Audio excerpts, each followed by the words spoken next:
आप देख रहे हैं नेट्रिक न्यूज, साहस सच कहने का। नमस्कार, मैं हूं आपके साथ प्रेरणा तलवार और आप देख रहे हैं नेट्रिक न्यूज।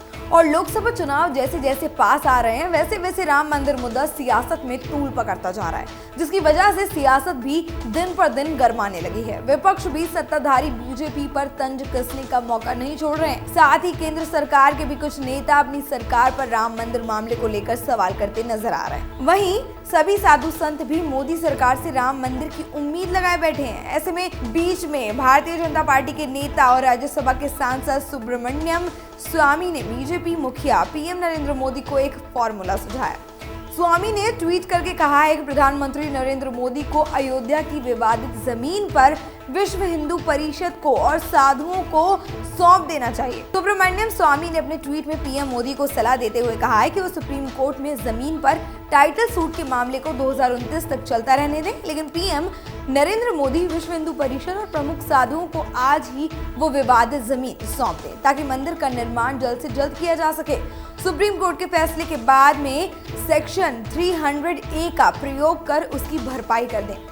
सुब्रमण्यम स्वामी ने यह भी कहा है कि कांग्रेस के वकील राम मंदिर मामले में एक एजेंडा बना रहे हैं और इस मामले में रुकावट बन रहा है ये एजेंडा। इसलिए मेरा मानना है कि मोदी सरकार को संविधान और कानून का प्रयोग करके अध्यादेश लाना चाहिए। गौरतलब है कि सुब्रमण्यम स्वामी का ये ट्वीट सुप्रीम कोर्ट में राम जन्मभूमि बाबरी मस्जिद मुद्दे पर होने वाली सुनवाई से ठीक एक दिन पहले आया है। 10 जनवरी से राम मंदिर जमीन मामले पर सुप्रीम कोर्ट में सुनवाई होनी है। दरअसल इस मामले की 3 जनवरी को हुई सुनवाई के दौरान चीफ जस्टिस रंजन गोगोई और जस्टिस एस.के. कौल की पीठ ने कहा था कि इस मामले पर 10 जनवरी को एक नए गठित बेंच फैसला करने वाली है। सुप्रीम कोर्ट ने 8 जनवरी को नई बेंच का गठन किया है।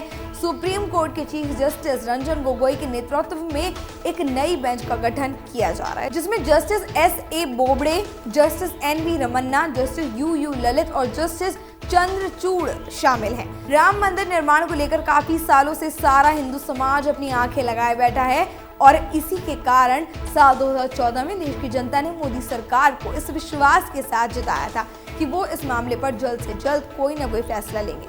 लेकिन 4.25 साल बीतने के बाद भी मोदी सरकार इस मामले पर कोई भी कड़ा रुख अपनाने को तैयार नहीं है। वहीं सारा साधु संत समाज राम मंदिर पर अध्यादेश लाने के लिए पीएम मोदी पर दबाव बना रहा है। उनका कहना है कि अगर लोकसभा चुनाव से पहले राम मंदिर निर्माण नहीं होता है तो बीजेपी को इस बार के चुनावों में हार का मुंह देखना पड़ेगा। क्या अब अपने ही नेता सुब्रमण्यम स्वामी की सलाह के बाद पीएम मोदी राम मंदिर मामले पर कोई अध्यादेश लाएंगे? बताएंगे आपको अगली खबर में। फिलहाल के लिए इतना ही। देश और दुनिया की तमाम अहम खबरों को जानने के लिए सब्सक्राइब करें हमारे चैनल नेट्रिक न्यूज को।